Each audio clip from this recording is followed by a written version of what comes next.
Dia, graça, paz e bem da parte do Senhor Jesus Cristo a todas e todos. Mais um encontro especial, mais um dia, mais um domingo tão agradável. Especial porque tem encontro com os nossos amigos, né, espirituais. Essa amizade espiritual ela está sendo, né, modulada nas experiências dos encontros. Então é muito especial ver todos e todas aqui. Seja muito bem-vindo. Se você está pela primeira vez, sinta-se acolhido. É um tempo em que nós estamos lutando, né, para que as nossas relações sejam cada vez mais intensas, no sentido de se conectar de tal forma que esse corpo se funda um no outro. Camila deu uma explosão na minha mente quando você falou aquela frase ali, e eu sei de onde é. Do livro Alice no País das Maravilhas, né? Especial demais aquele trecho, né? Onde a Alice está indo num trajeto, num caminho, ela encontra o gato, e aí o gato fala: "Para onde você vai?" Aí ela diz: "Eu não sei para qual caminho seguir." E na frente dela tem um monte de placas, né? Um monte de informações assim, siga ali, para lá, tal. E ela pergunta, né? Para qual ele fala: "Qual caminho você quer ir?" Ela fala: "Não sei qual caminho eu devo ir." E o gato responde: "Se você não sabe o caminho, qualquer caminho serve, né? Se você não sabe para onde quer ir, qualquer caminho serve." E é isso, né? Glória a Deus que nós encontramos esse lugar em que nos indica um caminho, uma jornada, né? E mais do que uma jornada, uma experiência com o nosso Criador, muito especial. Hoje eu quero falar um pouquinho sobre a autoridade de Jesus, a autoridade de Cristo e a autoridade que nos foi confiada por Ele. Então eu peço para que você abra sua Bíblia, seu aplicativo, e me acompanhe no texto, no Evangelho de João. Nós vamos ler a partir do capítulo 20. João 20, nós vamos ler a partir do verso 19. A autoridade de Jesus Cristo. Fala também da autoridade que nos foi confiada por Ele. Então, quero que você reflita nesse texto e que faça essa leitura. Você que está nos acompanhando pelo YouTube, pelo Spotify, você também é muito bem-vindo. Que você possa também, juntamente conosco, refletir, mergulhar nesta orientação. É um desejo de aprendizado e também de jornada com o Senhor. Por isso, separe esse tempo e consagre a Ele. João 20, verso 19. No verso 19 diz assim: "Ao cair da tarde daquele primeiro dia da semana, estando os discípulos reunidos a portas trancadas por medo dos judeus, Jesus entrou, pôs-se no meio deles e disse: 'Paz seja com vocês.' Tendo dito isso, mostrou-lhe as mãos e o lado. Os discípulos alegraram-se quando viram o Senhor." Repito, os discípulos alegraram-se quando viram o Senhor. Versículo 21. Novamente, Jesus disse: "Paz seja com vocês. Assim como o Pai me enviou, eu os envio." E com isso, soprou sobre eles, e disse: "Recebam o Espírito Santo. Se perdoarem os pecados de alguém, estarão perdoados. Se não os perdoarem, não estarão perdoados." Até aí.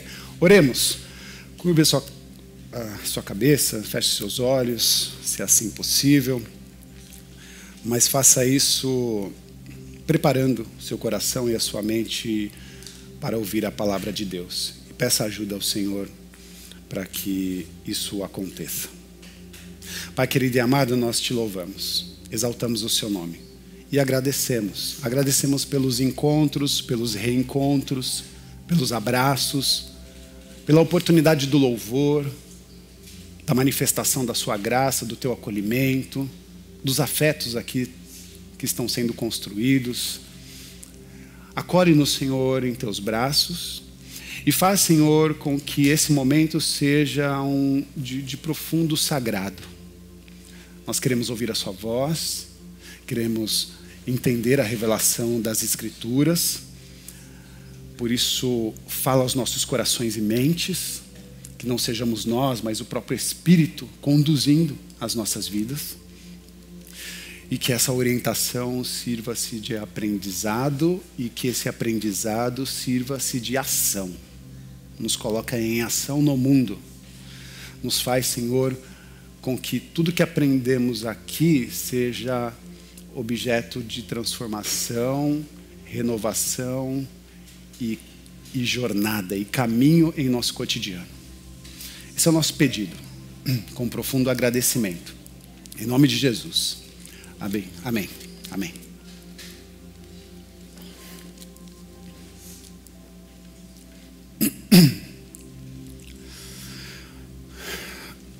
Queridos, a Bíblia Sagrada, ela tem uma lógica.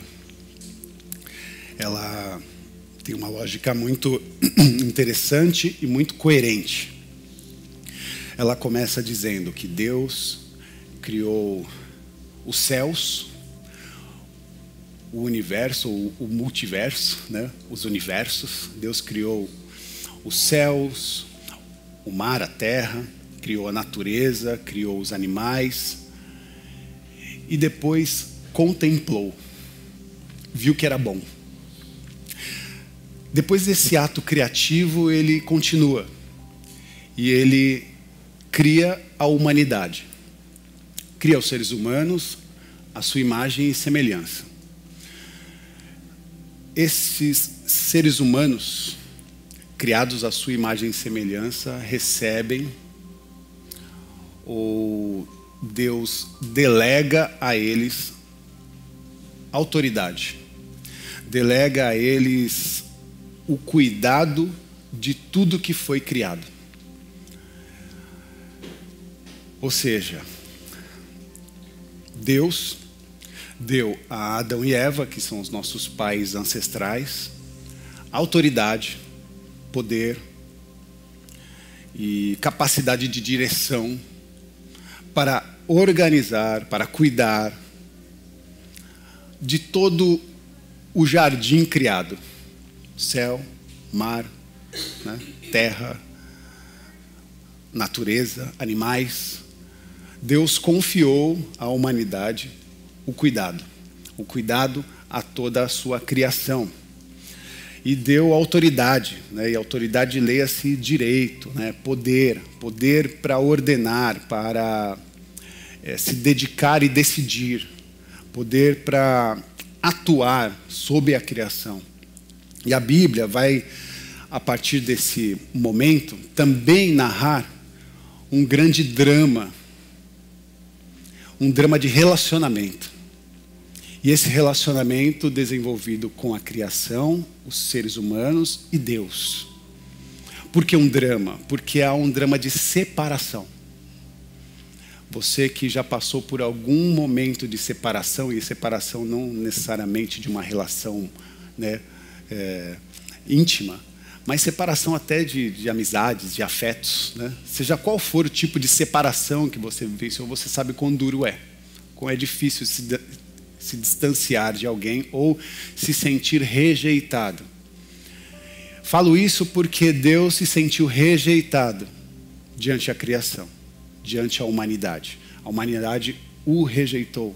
Rejeitou a Deus e colocou nessa grande narrativa dramática em que o ser humano agora rompe a relação com Deus.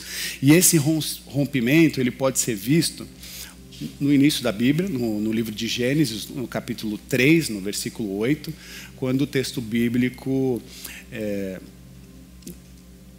havendo pecado, mostra que Adão e Eva se escondem da presença de Deus. Eu vou ler, né, Gênesis 3, o verso 8, que diz assim: e ouviram a voz do Senhor Deus, que passeava no jardim pela viração do dia, e esconderam-se Adão e sua mulher da presença do Senhor Deus. entre as árvores do jardim. Ou seja, ao perceber a aproximação de Deus, Adão e Eva, ao invés de se sentirem felizes, alegres, por perceber, né, ou sentir a proximidade de Deus, ao invés de eles sentirem alegria por isso, eles sentiram medo, sentiram um certo desconforto, sentiram vergonha e tomaram uma iniciativa de se esconder de Deus. Por isso que, para nós, ao ler um texto como esse, fica evidenciado que a comunhão com o Criador aqui estava sendo quebrada. Então a humanidade, nesse rompimento de relação com Deus, ela perde a autoridade. Perde a autoridade que Deus havia lhe confiado. Por isso, grave bem essa palavra. A autoridade que Deus confiou foi perdida por conta do rompimento de relação disposta em primeiro momento com o seu Criador.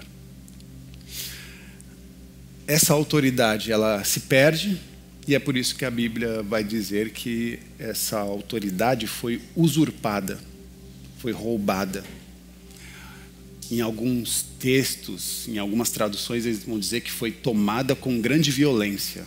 A autoridade da humanidade, o poder, né, essa capacidade diretiva foi tomada da humanidade com grande violência. Obviamente não é a violência tomada, essa violência não foi de Deus, mas foi do usurpador, o maligno. A Bíblia também diz que o mundo jaz do maligno, isso mesmo. Então, o Deus dessa presente era é o maligno. E é ele que recebeu agora a autoridade, né? E por isso que eu penso que o texto tem uma lógica muito clara, muito, né? Que a gente, quando observa esse início de relação e essa quebra de vínculo com o Criador, tudo volta a um estado de caos, um estado caótico, né? Porque não há mais harmonia de Deus com a humanidade e, obviamente, não há mais harmonia da humanidade com a natureza, com tudo aquilo que foi criado. E por isso essa desordem, por isso esse caos, né? É como se nós tivéssemos, de fato, entregado o ouro na mão de um bandido. É como se nós tivéssemos colocado na mão do nosso usurpador tudo aquilo que era para nós de grande valia, tudo aquilo que era para nós de extrema importância e que carregava, né, esse objeto de valor, carregava um elemento gerador de vida. Ou seja, aquilo, assim como a água, né, é importante para nos dar vida, esse elemento que eu chamo agora de relação, de conexão, de vínculo com o Criador, é perdido. E nós perdemos, por conta da quebra de relação, a capacidade de continuar vivos, né? Perdemos essa capacidade de continuarmos vivos. Então, após essa tragédia, né? Olha, romance, tragédia, Deus vem ao mundo e vem com um novo movimento, um movimento de redenção, de necessária busca de retomada daquela relação que foi usurpada. Deus vem ao mundo na pessoa de Jesus Cristo, o seu Filho, e ele, Jesus, se esvazia de todas as suas prerrogativas divinas e mergulha na humanidade. Deus, Jesus, cheio de glória e majestade, se dispondo de tudo o que Deus tinha e possuía, mergulha na humanidade para ser gente como a gente, para ser frágil como somos. E mergulha na humanidade para vivenciar esse caos que se instaurou. Porque nós não conseguimos organizar tudo isso aqui. E quando Deus mergulha na humanidade, mergulha no caos que construímos, a partir do distanciamento que foi produzido por nós mesmos diante de Deus. Mas é interessante que Jesus, e nós sabemos que ele vive de uma maneira digna, ele se submete ao Pai com uma profunda obediência, um profundo cuidado, e faz também, e os textos mostram que isso é muito evidente, é explícita esta também contraposição com o primeiro homem, essa contraposição com Adão. Quando Jesus mergulha na humanidade, nós vamos compreender que é proposto a nós um novo espécime da raça humana, chamado Jesus, que é diferente do primeiro Adão, mas é um novo tipo, né? um tipo de humanidade que não se curvou ao tentador, que não rompeu laços com Deus. Então, se tínhamos o antigo Adão, a antiga humanidade que rompe relação com o Criador, agora nós temos em Jesus a oportunidade de ver uma humanidade que vive em constante harmonia com o Criador, em estado de obediência. Esse estado de obediência, leia-se como alguém que se dispôs a viver no mundo sob total influência e inspiração. Jesus decidiu ser alguém como nós deveríamos ter sido. Gente que vive sob total influência e inspiração do seu Criador. Jesus, na terra, no mundo, na história, modula essa experiência no meio do caos, no meio desse mundo caótico, e, obviamente, arca com todas as consequências de ser quem é. Ele morre de uma maneira brusca, vive uma tragédia, mas ressuscita, vence a morte. E por que vence a morte? Porque a morte não consegue retê-lo. Não consegue retê-lo porque não há nesse sujeito pecado. Porque esse sujeito está ligado ao seu Criador. E por estar conectado, ligado ao Criador, tem o elemento que é a relação, a conexão, o vínculo. Esse elemento faz com que a morte não possa retê-lo. A morte não o retém, e ao ressuscitar ele toma de volta toda a autoridade que em algum momento foi roubada da humanidade. Deus toma de volta a autoridade sobre todo o universo criado. Essa é a lógica da Bíblia. Podemos ir para casa? Por que eu estou contando tudo isso? Porque Jesus, de fato, tem agora em suas mãos toda a autoridade e o direito legítimo sobre toda a criação. E ele vem dizer isso para nós.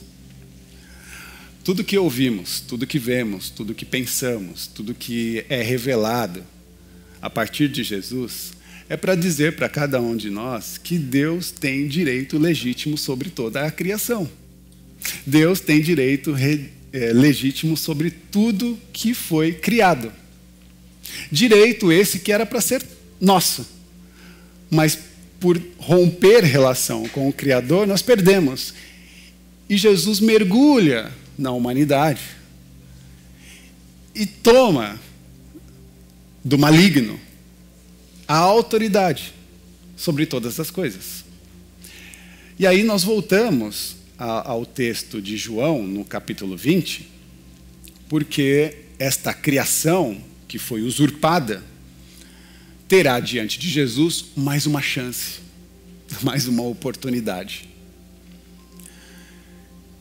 É como se Jesus dissesse: vocês perderam, mas eu vim para dar uma nova oportunidade. Vocês só precisam compreender a importância disso tudo, para que vocês possam desfrutar a oportunidade que trago de volta a vocês. Na conversa com os discípulos, lá no versículo 21 de João 20, novamente Jesus diz: paz seja com vocês. Por que paz seja com vocês? Porque a gente está no meio do caos. E o que a gente menos consegue ter ultimamente é paz. E Jesus está sempre se movimentando e se apresentando diante de nós, dizendo: a paz seja convosco. A paz seja com cada um de vocês. Por isso, também, instrumento desta nossa prática cotidiana de trazer aos nossos irmãos e irmãs, quando chegamos, a reflexão e o cumprimento da graça e a paz do Senhor Jesus Cristo a todas e todas. Porque a graça do Senhor, ou seja, aquilo que nós não merecíamos e foi nos dado de graça, está composta nos nossos afetos. E por isso é importante ressaltar nos nossos cumprimentos a graça. E é importante também ressaltar nos nossos cumprimentos a paz do Senhor Jesus. Porque é o que Jesus fez: a paz seja com vocês. E ele continua dizendo no versículo 21, assim como o Pai me enviou, eu os envio. Assim como o Pai me enviou, eu vos envio. Agora, vocês que são os meus discípulos, vocês que compreenderam o meu movimento na história, vão receber a autoridade que me foi dada.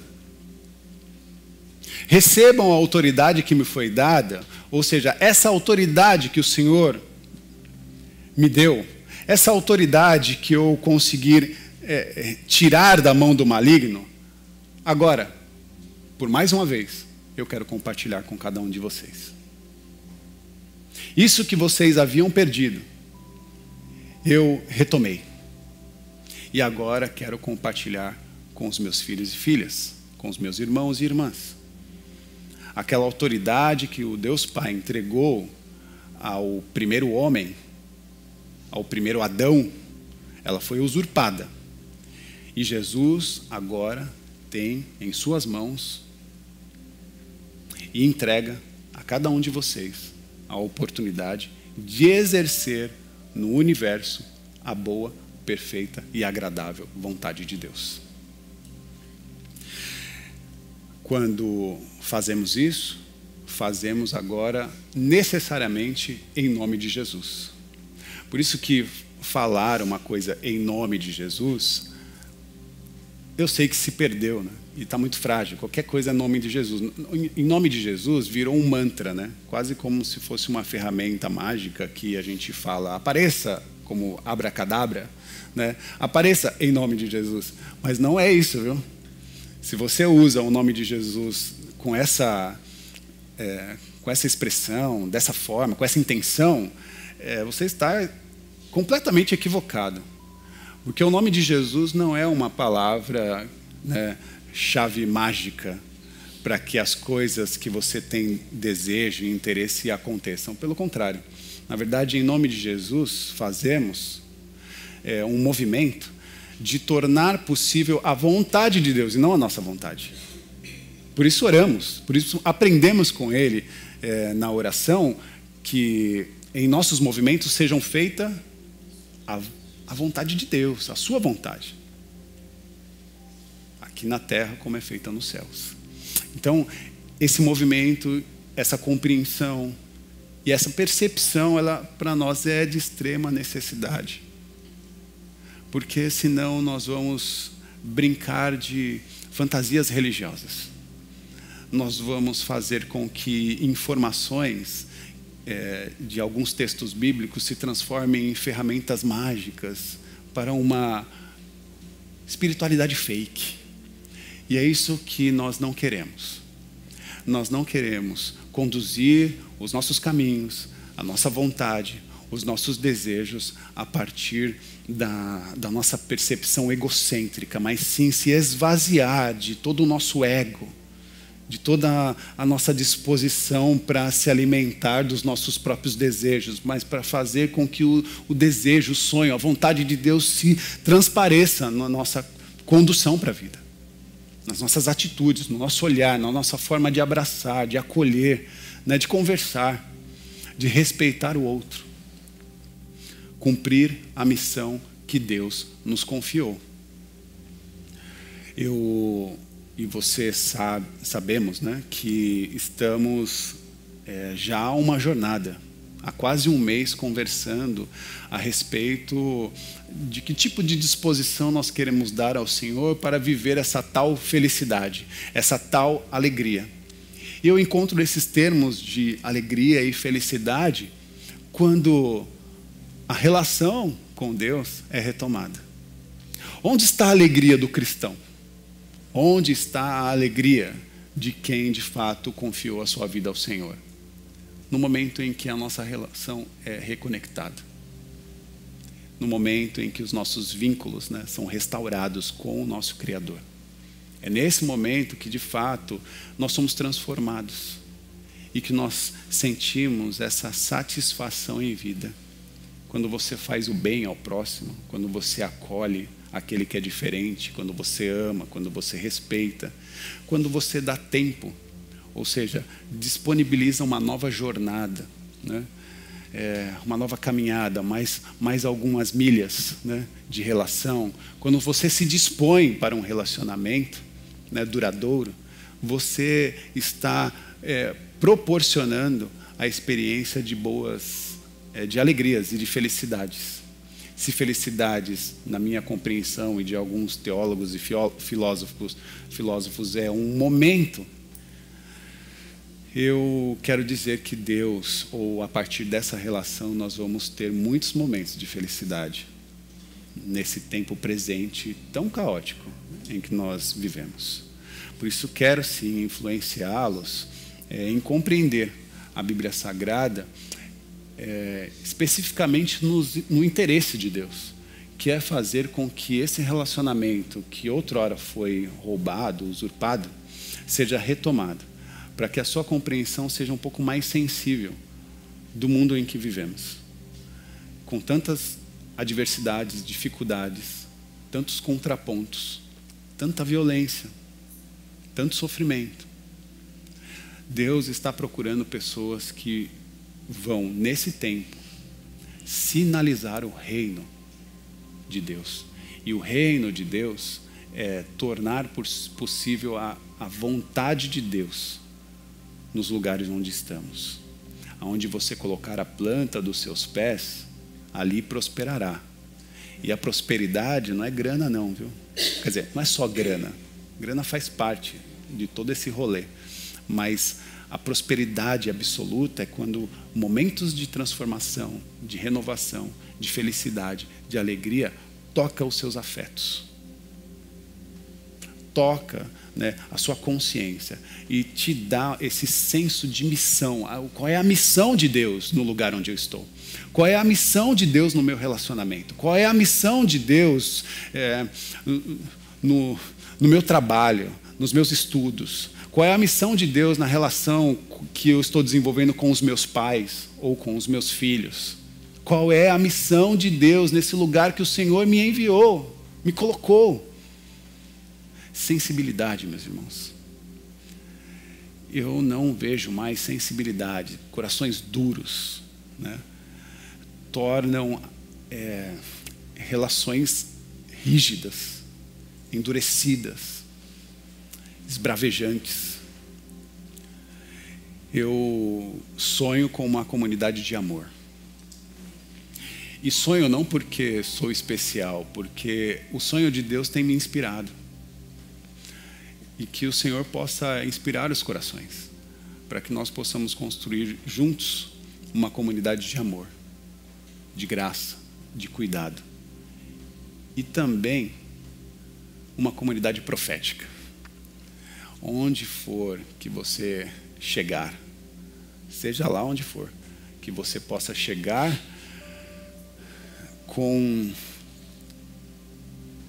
esta autoridade confiada pelo próprio Cristo. E dessa mesma forma, porque Jesus não chega por cima, ele chega dizendo: a paz seja convosco. A paz seja convosco. Eu termino a minha fala em Mateus 28, no versículo 18, que diz assim: então Jesus aproximou-se deles e disse: foi-me dada toda a autoridade nos céus e na terra. Portanto, vão e façam discípulos em todas as nações, batizando-os em nome do Pai, do Filho e do Espírito Santo e ensinando-os a obedecer a tudo o que lhes ordenei. Eu estarei sempre com vocês até o fim dos tempos. Que você possa refletir sobre esse tema. Que isso possa ser fruto do seu devocional. Que você saia daqui com esses textos para você conversar com Deus a respeito do pouco que nós conversamos nesse tempo. Há muito a se refletir. A partir dos textos, você tem as mídias aí que pode apoiar. Você pode ouvir e ver esse vídeo novamente no YouTube, no Spotify. Mas saiba que não há um bem mais precioso do que examinar as Escrituras e saber qual é a intenção no coração de Deus em nos acolher. E que você possa ser esse agente disposto a fazer história num mundo que sofre. Que Deus nos abençoe. Amém. Amém. Oremos. Mais uma vez eu quero orar com vocês. Oremos a Ti, Jesus. Porque sabemos que o Senhor é de fato o agente de inspiração para as nossas vidas. E sabemos, como foi bem dito, que em Ti compreendemos um novo caminho. Mas um caminho que exige de nós uma ação. Entrar no caminho. E vivenciar essa jornada. Caminhar contigo, Senhor, é aprender, conhecendo as suas histórias. Assim como aconteceu com seus discípulos no caminho de Emaús. A cada passo, a cada milha, uma nova história. Uma nova experiência. Uma nova informação. Uma nova revelação. A cada passo, a cada caminho, a cada jornada, ao lado do Senhor Jesus Cristo, a oportunidade de compreender a vida de Deus que está sendo disposta a cada um de nós. Os seus sonhos, as suas vontades, quais são os seus interesses e como Ele se manifestou na história. A cada passo, a cada jornada, a oportunidade de ser melhor do que antes, de ser diferente, de ser transformado, de ser também, juntamente com Ele, vivificado. Porque a cada passo, a cada jornada, a nossa relação se fortalece. Os nossos vínculos são renovados. E nesse ambiente de relação, nós não queremos deixar o Mestre ir. Nós queremos convidá-lo para entrar na nossa casa. Oferecer a Ele uma ceia, uma mesa farta. Uma mesa farta de alegria, de disposição, e também de sensibilidade. Como no partir do pão, os olhos daqueles moços foram abertos, que nessa manhã os nossos olhos sejam abertos a compreender os seus movimentos, a sua santa, plena e bela vontade. E que nós possamos sim sermos todos atores deste processo de se tornar a cada dia um pequeno Cristo na terra. Que as pessoas possam ver em nossa face a sua imagem e semelhança. Nos abre, Senhor, os caminhos, nos ensina e conduz, Senhor, a nossa experiência e as nossas vivências lá fora, em nossa casa, com os nossos familiares, amigos, com os nossos parceiros e companheiros e companheiras.